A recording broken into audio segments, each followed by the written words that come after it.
চলেই তো যাবো একদিন,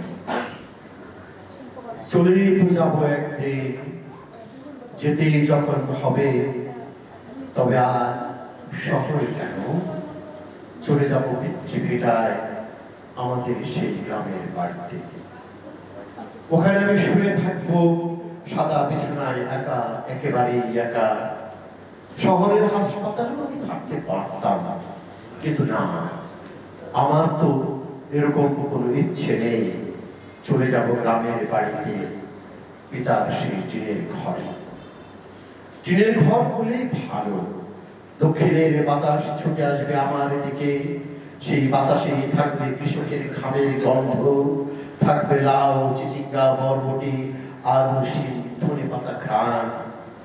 পিতৃভিটায় গিয়ে পাবো আমি কাগজে লেবুর মন মাতার খুশবু, আম কাঁঠালের মৌম গন্ধ, আহা সেই সোনালি ধার।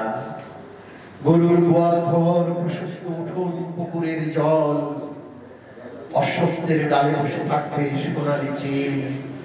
এই দৃশ্য দেখে আমি সুখী হয়ে উঠব, একদিন তো যেতেই হবে। কি এক জীবন, শহরে নয়, শহরে নয়, আমি পিতৃভিটায় ঘুমাতে চাই আমার শেষ ঘুম।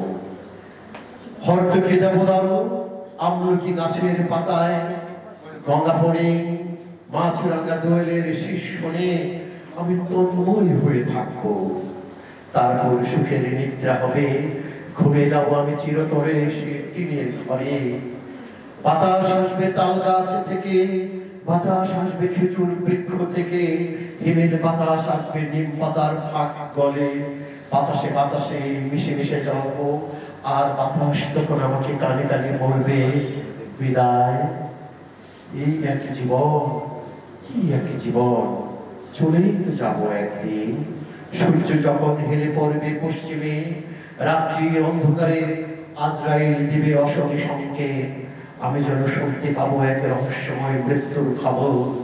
তবু আমি সুখী, তবু আমি সুখী, আমার এই সবুজ গ্রাম, উতল হাওয়ায় দম নিয়ে আমি সেদিন মৃত্যুকে আলিঙ্গন করব। আমি তো চলেই যাব, আমি চলে গেলে স্বজনের চোখ থেকে রিমঝিম বৃষ্টি হবে, বৃষ্টি হবে, আমি তো চলেই যাব। ধন্যবাদ। ধন্যবাদ, ধন্যবাদ আমাদের মাননীয় উপদেষ্টা মহোদয়।